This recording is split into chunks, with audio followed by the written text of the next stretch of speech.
I think we are already in a pre-metaverse. Our value systems are already virtual. We exist virtually for the most part.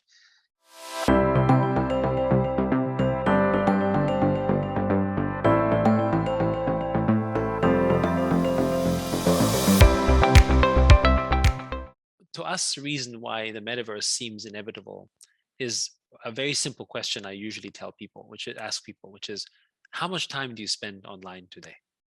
If you count the number of hours, you can probably do it from your phone, and you just measure in the last 24 hours, not including sleep, right? How much time did you spend on WhatsApp, Facebook, Instagram, TikTok, all these things? Chances are you've probably spent more time than you probably may be aware of. So that means we're already existing in a virtual way. And we can see this in a different measure. For instance, what do we think is valuable? Certainly when you ask our children, what do they want for Christmas? They actually want something virtual. They want a skin, or they want virtual currency. They don't want a shoe, or they don't want clothes, right? Maybe they don't even want toys. They actually just want, that Roblox skin or that Fortnite skin, or, Sandbox Land or whatever it is. They want those things, which is virtual. So actually, in that context, I would argue that our value system and our attention is already looking at things that are virtual. Even though it has no value today, are we more excited about how many likes our Facebook or Twitter or Instagram has? Or do we care more that we might be in the newspaper? Is it the same? I don't know. I think for a lot of people, they actually prefer to have more attention on Instagram. People talk about their followers on Instagram like it's reputation. I have 1,000 followers. I have 10,000 followers. I have 100,000 followers. That means something, right? That's fame. That's reputation. But it's all digital. It's all virtual. So, in that perspective, I think we are already in a pre-metaverse. Our value systems are already virtual. We exist virtually for the most part. Physically, of course, we are physically in a place and we eat and sleep and whatever.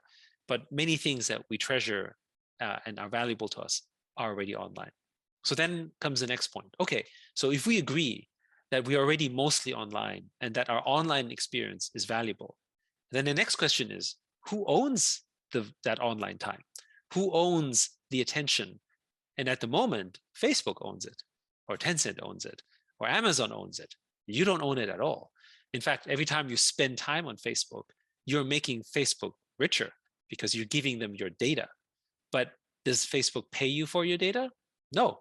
In fact, they don't pay anyone for this data. And that is the reason why companies like Facebook and Apple and Google, they are so powerful. They are the wealthiest companies in the world because they live off of our free data. It's like we're giving them free resources, every single minute of the day as we're on their platform, and we don't get paid for it. So the true metaverse is the one where our time and attention is fairly rewarded, like property. You don't work for your boss for free, right? So if you don't work for free, then why should you work for free for Facebook? And so we need to be rewarded for that time. So from that perspective, often when I explain it to people this way, they say, okay, I understand.